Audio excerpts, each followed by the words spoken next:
area here is used if you, now remember at Safeco Field, you can bring any type of food that you want in, a picnic basket, whatever. It just can't have any liquids, cans, glass, or bottles, plastic bottles. You can bring in water bottles, but you can bring in your whole dinner if you want. And that happens a lot. In fact, a lot of times around the 5th inning, the Mariners are up 10-0 over the Yankees. You're out here till about the 5th to the 7th inning, getting a nice dinner, watching a beautiful sunset, the water, the big Ferris wheel. Who remembers George Jetson, the cartoon George Jetson? Okay. See, there's his home right above that one building out there where he flies in every day, also known as the Space Needle, but it looks like kind of where he flies in every night. That Space Needle is 506 feet tall. If you were strong enough to pick it up onto its side, you could actually fit it inside Safeco Field from left field to right field. Long ways. Just.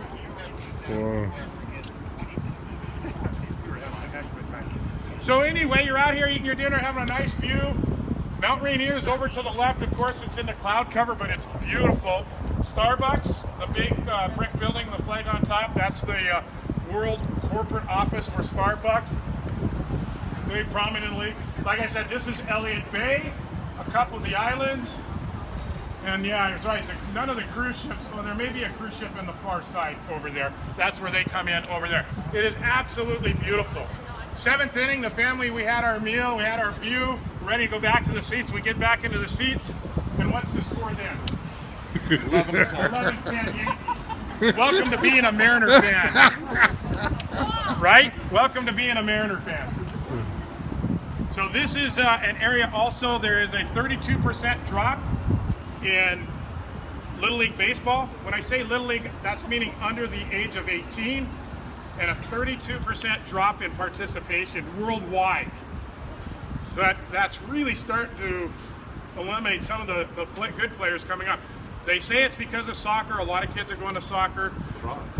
Or lacrosse is starting to come around, but soccer, because it's a little bit or a lot less expensive than baseball, especially when you get into the select leagues. I agree. I think hockey is very expensive, at least down here, maybe not up there. But anyway, there is a big drop. The Mariners kind of got together, thought about it, and I built a little bit of a kids area up here, open to anybody. Of course, we got the Gatorade spill over there for pitchers, the King's Court in his seat. You can rob somebody of a home run. That is a real picture from one of the games that you could reach up with your glove and steal the home run away. Over here we have a batting cage and where you can throw the ball. And of course there's a little make-believe game up here where you can play here. So this is to promote baseball amongst the kids. Once a month, they bring a group of kids out here, and a couple of Mariners come out, and they run and play catch with them. But just to promote baseball back to America's game. Any questions? One question came up, not all of you got to hear it. How long does it take to move that mammoth structure of the world's largest umbrella? If there is no wind, we can do it in about 10 minutes. If the the umbrella was to ever close during a game, it would stay closed for the whole game. There is a Doppler weather machine out there underneath the big screen, and that is pretty accurate in telling if we need to close it or not and what's coming. All our weather comes across the Olympic Mountains. You can barely see the shade above the island line, but there is the Olympics. Our weather is all generated from that coming over the mountains and across the water here.